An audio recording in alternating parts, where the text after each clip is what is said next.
అమ్మా గీ జడన్ మోస్తందుకు నాకు మస్తు బరువు అనిపిస్తుంది. వారానికి ఒక కొబ్బరి నూనె డబ్బా దీనికే కథం అవుతుంది. పేన్లు తీస్తేందుకు ఈరిపెన వాడాల్సి వస్తుంది. ఇక దువ్వుడు చేసుకున్నకైతే మస్తు తిప్పలవుతుంది. అర్ధగంట టైం అవుతుంది తెలుసా. గసంటిది గొంగడంత జుట్టును గాయన ఎట్లా మోస్తున్నాడు. నిన్న చూస్తే చిన్నగా చిత్రం అనిపించాలే. మళ్ళీ అలా కూడా కనబడ్డాడు. కాకుంటే జనంత గెటప్ మార్చిండు. అర్రే నిత్యానంద సాముల వారు నెత్తికి బట్ట చుట్టిండ్రు.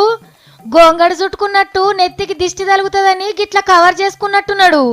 నిన్న శ్రీకాళహస్తిల దర్శనమిస్తే ఇవాళ తిరుపతి ఎంకన్న గుళ్ళే ప్రత్యక్షమైండు. సెపరేట్గా తీసుకుపోయి దర్శనం చేపిస్తామన్నా భక్తజన స్రవంతిలా కలిసి ఎంకన్నను దర్శనం చేసుకుండు. హాగా చూడుండ్రి ముషి ముషి నవ్వుతోని ఎట్లా నడుస్తుండో. ఏదో కింద పడ్డదట చూడుండ్రి. మీరు సామిని ఎక్కువ అంగనీయకుండ్రి. కానీ గీ కొప్పుని ఇప్పి చూస్తందుకు నలుగురు మనుషులైనా సరిపోరు. నెత్తెంటికలు మర్రి ఊడలెక్క అయితందుకు నిత్యానందుల వారు నిత్యం ఏ నూనె పెడుతుండో చెప్తే మంచిగుండు. చాలా మంది కక్కెరకొచ్చు.